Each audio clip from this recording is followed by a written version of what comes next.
Our next topic is motion along a rough inclined plane. Now, when we are talking about motion along a rough inclined plane, there can be several conditions. Like either the motion can be downwards or upwards. Over that, when we are talking about the motion of the object downwards, then again there can be two conditions.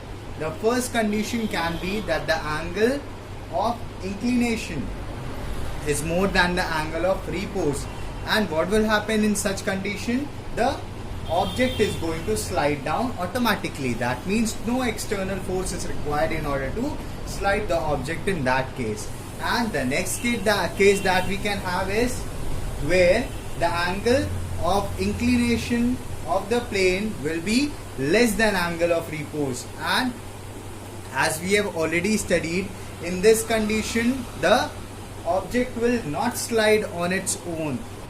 We are going to require a certain external force in order to move the object. So let's study the first condition where the object is sliding down on its own because the angle of inclination of the plane was greater than the angle of repose. Please note down, I have taken theta c as angle of repose over here. In several books you can find it as phi also. This is a rough diagram of what is happening over there. We have taken an inclined plane which is inclined at an angle theta, and an object of mass m was kept on it, which is sliding down with an acceleration a over here. So what we can say that the force that is, or the force with which it is sliding down is ma. Now what are the forces which are acting over here? That is, when we resolve it into the components along perpendicular and parallel to the plane, then what do we get? See, this is the object which is kept over here. Now which are the forces acting on it right now? Let's see. When we are talking about the forces which are acting normal to the plane, or you can say perpendicular to this particular plane, then we can observe that this normal reaction force is acting vertically upwards with respect to the plane, or you can say it is acting perpendicular to the plane in upwards direction. At the same time, this force of kinetic friction Fk is acting opposite to the direction of the motion of the object, and the force Ma is acting parallel to the plane. Now we also know that the object is going to be attracted by the earth, and the force acting on it will be mg. This is due to gravitation. Now if we resolve this mg into its components, that is along that is parallel to the plane and perpendicular to the plane, what do we get? We get mg sin theta parallel to the plane and mg cos theta perpendicular to the plane, with mg cos theta making an angle theta with a line of action of force of gravitation. So let's move forward. What will be the forces acting on it? We know that this force R, or this normal reaction force R, is going to balance out this mg cos theta, and this is the reason the box is not moving in this direction or in this direction. On the other hand, we have force Fk working in this direction, whereas force mg sin theta working in this direction, and the resultant of these forces is Ma, because this is the net force which is being experienced by the object in this particular point of time. So how we can represent it? Let's have a look at it. So given theta is greater than theta c, that is the angle we have taken over here is greater than angle of repose. Let a body of mass m is moving down an inclined plane with an acceleration a. So considering the equilibrium along x and y axis we have, obviously it will be in equilibrium, so we are considering it over here. So along x axis, how can we give the equations? As I already told you that mg sin theta is working in this direction and Fk is working in opposite direction to it, and the net force that is acting over here is Ma. So we can give it as mg sin theta minus Fk will give us Ma. Please note down here, because the value of mg sin theta is greater and hence Ma is acting in the direction of mg sin theta. That is the reason I have taken it before. So mg sin theta minus Fk is giving us Ma. Let's take it as our first equation. Viewing along y-axis, what do we have? The force R is acting in upwards direction and mg cos theta in downwards direction. So, and due to these forces, the object is balanced and it is not moving upwards or downwards. So, what we can say is that R minus mg cos theta will be equal to 0. Let's take it as our second equation. We can also write it as R is equal to mg cos theta when we take minus mg cos theta on the other side of the equality sign. Now, from our previous concepts, we already know that Fk, that is force of kinetic friction, can be given as mu k R. Now, putting this particular value in this equation, what do we get? Or you can say putting the values from here in this equation, how we can write it as Fk has been written as it is, mu k as it is. Then for R we have mg cos theta over here. So I have written mg cos theta over here. Now, we have got these values, and putting these values in equation 1, we get, now what was our equation 1? Mg sin theta minus Fk is equal to Ma. So we will write mg sin theta as it is. Instead of Fk, what we can write? Mu k mg cos theta. So I have written mu k mg cos theta is equal to Ma was written over here. The same thing has been put over here. If you see that m is common to all the terms, so taking it as common and cancelling from both the sides, we get g sin theta minus mu k g cos theta is equal to A. Now, this will be the this is the formula to find out acceleration of an object which is freely sliding downwards an inclined plane where the angle theta is greater than the angle of repose. Now, let us assume that the body is moving down with a constant velocity. Now, if the body will move down with constant velocity, obviously we know that the acceleration will become 0. So, if the acceleration becomes is equal to 0, our RHS will become 0 over here, as you can see over here. Then, what we can write it as g sin theta will be equal to mu k g cos theta. The value of mu k can be written as g sin theta upon g cos theta. G get cancelled, so it becomes sin theta upon cos theta, which is equal to tan theta. So we can say that in a condition where the body is moving freely downwards, because the angle of inclination was greater than the angle of repose, the coefficient of kinetic friction can be represented by tan theta. That is, the force is working in tangential direction. Let us move to the next condition, that is when the angle of inclination of the plane is less than the angle of repose. Now, what are we going to observe in this particular condition? We already know that the object will not move, it will remain at rest. So, let us assume that a force F is being applied on the object in order to start motion. That is, the object was at rest and we are applying a force F in order to start this motion. And this force F is being applied at an angle of alpha with the plane. So, what are the things we will observe over here? Now, other than the previous things, that is, we already knew that the body was being acted by certain forces. One was weight of the body, that is mg, and its two components. We have resolved it into two components, which is mg sin theta and mg cos theta, along, or you can say parallel and perpendicular to the plane. Now, the frictional force that was acting in previous example was the force of kinetic friction. However, here we are going to talk about force of static friction, because we are performing this experiment in order to start motion. Now, what else? We already knew that we are having a reaction force, we are already having a normal reaction force, that is R. Other than that, the force that is being included over here is the external force. Now this external force is working at an angle alpha with respect to the plane of, you can say with respect to the surface of inclined plane. So resolving it into its component along, or you can say perpendicular to and parallel to the surface of the plane, we have F sin alpha in the perpendicular direction and F cos alpha in the parallel direction. So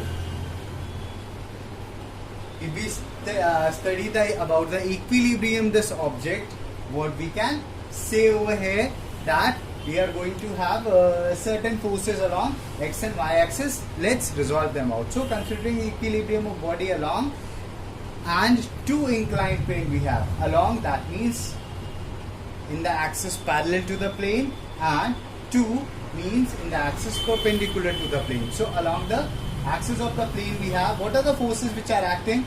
F cos alpha and mg sin theta are acting downwards, whereas Fs is acting upwards. So we can write it as F cos alpha plus mg sin theta is equal to Fs. Okay, and why are we writing this? Because the object has not moved yet.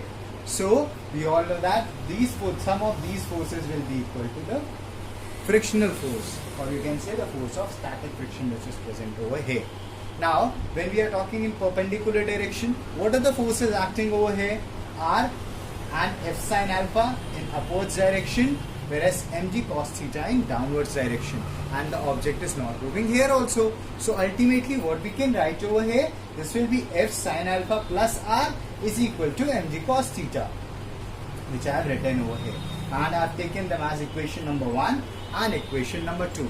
Now this equation can also be written as, suppose that we are taking F sin alpha on the other side of equality sign, we can write it as R is equal to mg cos theta minus F sin alpha.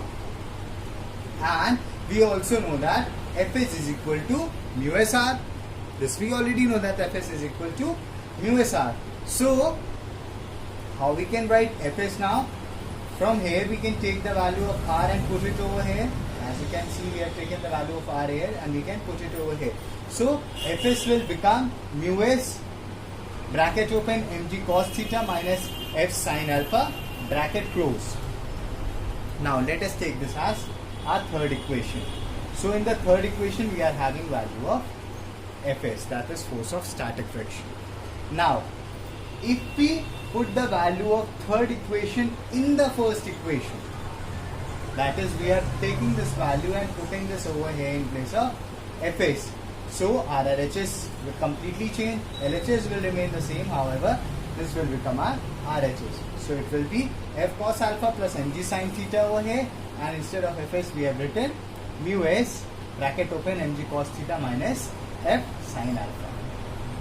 Now if we are set to find out the value of F from this particular equation, what we can do over here, first of all we will open the bracket on the RHS side, and then we can take the terms having F on one side of equality sign. So we are already having F cos alpha over here. What we have done over here is that mu s sin alpha we have taken on this side of the equality sign, whereas we have taken mg sin theta on the other side of the equality sign. So now what we can do, we can take F common from here. So it becomes F whole into cos alpha plus mu s sin alpha, and the bracket is closed over here, and the RHS will remain as it is. Now in order to find the value of S, we can take this on the other side of the equality sign. So it will come in division. It will become mu s mg cos theta minus mg sin theta whole upon cos alpha plus mu s sin alpha. In this way we have obtained an equation for F, that is the external force which is being applied over here. Now let us assume that theta s is the angle of friction. So if theta s is the angle of friction, then we can say that mu s will be equal to tan theta s. We have already studied it in the previous case. Now putting this value of mu s in the above equation, that is this equation, we have f is equal to, instead of mu s we have written tan theta s, mg cos theta minus mg sin theta whole upon cos alpha, plus again in place of mu s we have written tan theta s into sin alpha. Now moving forward, we have in place of tan theta s we can write it as sin theta s upon cos theta s. So it becomes mg sin theta s cos theta s into cos theta minus sin theta. Similarly, the denominator becomes cos alpha plus sin theta s upon cos theta s into sin alpha. And equating this, what do we get? Mg sin theta s cos theta minus sin theta cos theta s. For all those who are having confusion, what I have done over here is that I have taken cos theta s as the common denominator. So when I will take cos theta s as the common denominator, obviously it will be applied in the it will be multiplied in the numerator also. So it will become sin theta into cos theta s. So it became sin theta s cos theta minus sin theta cos theta s, or you can write cos theta s sin theta.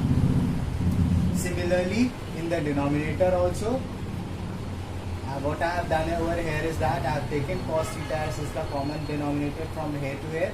So it becomes cos alpha cos theta s plus sin theta s sin alpha. And because in both the things, that is in numerator and denominator, the base was cos theta s and cos theta s, so they both will get cancelled. So ultimately we get mg sin theta cos theta minus cos theta s sin theta whole upon cos theta s cos alpha plus sin theta is sin alpha. Students, seeing this thing, do you remember any formula or any trigonometric equation which comes to your mind? You all know that sin A cos B minus cos A sin B is equal to sin A minus B, and cos A cos B plus sin A sin B is equal to cos A minus B. So we have put the same things over here. Our final formula becomes f is equal to mg sin theta s minus theta upon cos theta s minus alpha. So this is the equation to find out the force that is being applied over here. Now suppose that we have to calculate the least force which will be required to initiate the motion. So how we can do it? See, for the force will be minimum when denominator is maximum. You already know that this will be least when this is maximum. And what can be the maximum value of, or you can say what can be the maximum value in case of cos of any angle? It can be 1. It can be 1. We all know that the maximum value that can be attained by any cos value is 1. So what we can give it, what we can state over here, that cos theta minus alpha should be equal to 1 for the force to be minimum. And when cos theta is equal to 1, at what angle is cos theta is equal to 1? We all know that at 0 angle or 0 degree angle cos theta is equal to 1. So obviously what we can say, theta s minus alpha should be equal to 0. I hope you all understood this thing, that because cos 0 is equal to 1 and we need the least value of force, so obviously what will become, theta s minus alpha will become equal to 0. Now taking alpha on the other side of equation, we get theta s is equal to alpha. So what we can say over here is that the force needed to initiate the motion will be minimum when it is applied at an angle alpha to the plane such that alpha is equal to theta s. Now if we are asked to calculate the magnitude of theta s, how can we calculate the magnitude of theta s? By putting this value over here. That means at the places of theta s we can write alpha, or in fact at place of alpha we can write theta s. So we can calculate the value over here. Now, so what will be the least force required to initiate the motion? As already told over here, that we have to calculate the least force, so automatically we should take the denominator to have the maximum value, and the maximum value of the denominator can be 1. So if we have taken the value of denominator to be 1, obviously the force will become is equal to mg sin theta s minus theta, just written over here.